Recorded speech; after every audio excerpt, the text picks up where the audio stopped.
First of all congratulation.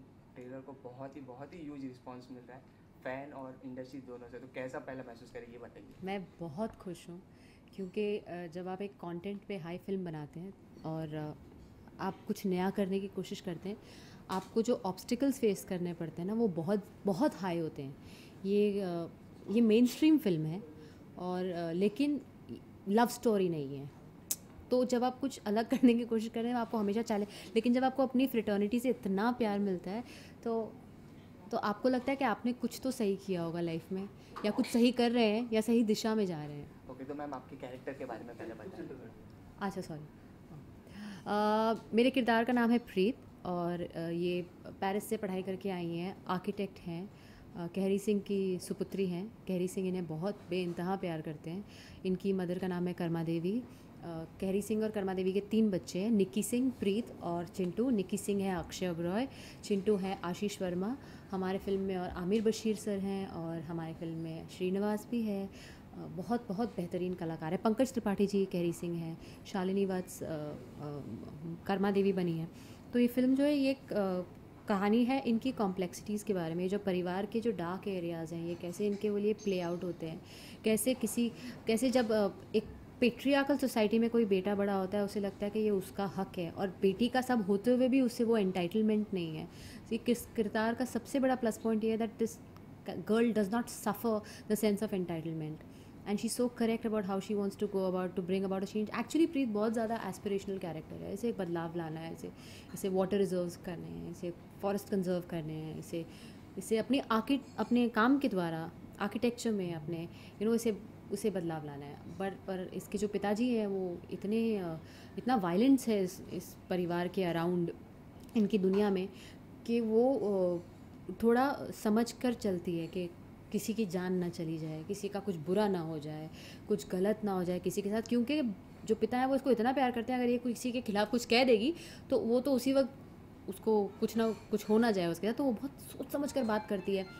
ये एक ही किरदार है पूरे फिल्म में जिसके बाद जो कभी एक्सप्रेस नहीं करती पूरी तरह अपने आप को, क्योंकि ये कभी खुल के बोल ही नहीं पाती है कि वो क्या महसूस कर रही है और उसके हिसाब से क्या सही है और क्या गलत है। और क्योंकि विदेश में पढ़ के आई है, इसने दुनिया देखी हुई है, इसे ग्लोबल एक्सपोजर है दुनिया का, तो इसको दिख रहा है कि क्या क्या हो रहा है और वो अपने तरीके से चेंज लाना चाहती है। So for me it's a very strong part, it's a very aspirational character.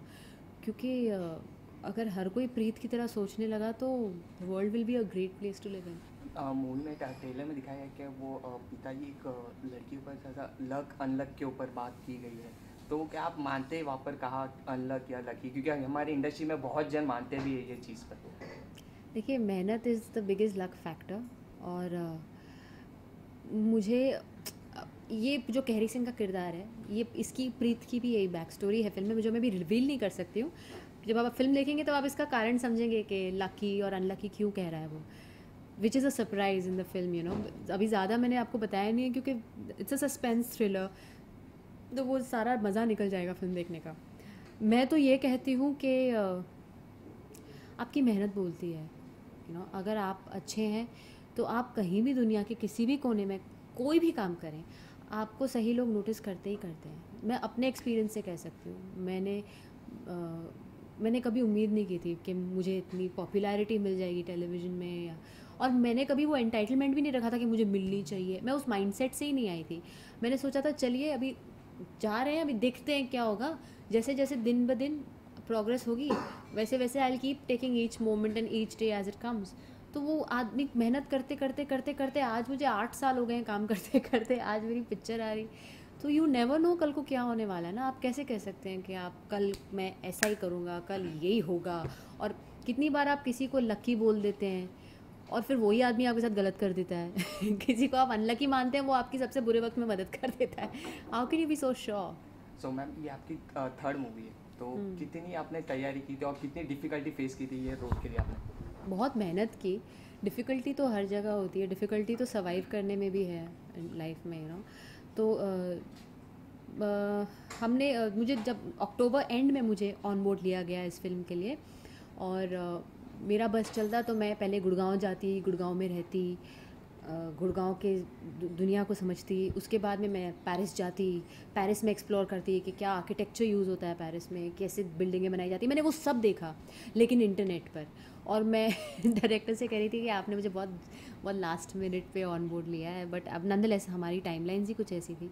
But हाँ, पहले मैंने गुड़गांव जहाँ पे प्रीत बड़ी हुई है, पैदा हुई है, उसकी पूरी कैरेक्टर रिसर्च की कि गुड़गांव में गुड़गांव के फोक सॉन्ग से लेके गुड़गांव की औरतें क्या कपड़े पहनती हैं, कैसे बात करती हैं, उनके बात करने का लहजा, तरीका, वो जो कैसी ठेठ औरतें होती हैं उन्हें ऑब्ज़र्व किया। उसके बाद में जो सिटी गुड़गांव की जो लड़कियां हैं आजकल के दौर की, उन्हें ऑब्ज़र्व किया कि वो कैसी हैं। और अगर कोई लड़की जो इंटरनेशनली 2-3 साल पढ़ाई करके आई है वो कैसे बात करेगी, कैसे डील करेगी, तो वो आपको पूरी कैरेक्टर की एक जर्नी समझनी पड़ती है कि वो बचपन से लेके बड़े होने तक उसकी लाइफ में क्या क्या हुआ होगा, उसके रिलेशनशिप्स कैसे होंगे, उसके दोस्त कैसे होंगे, उनका माँ बाप के साथ रिलेशनशिप कैसा होगा।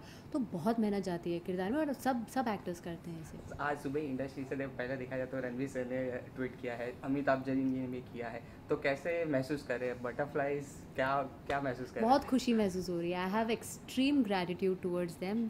बच्चन साहब वही।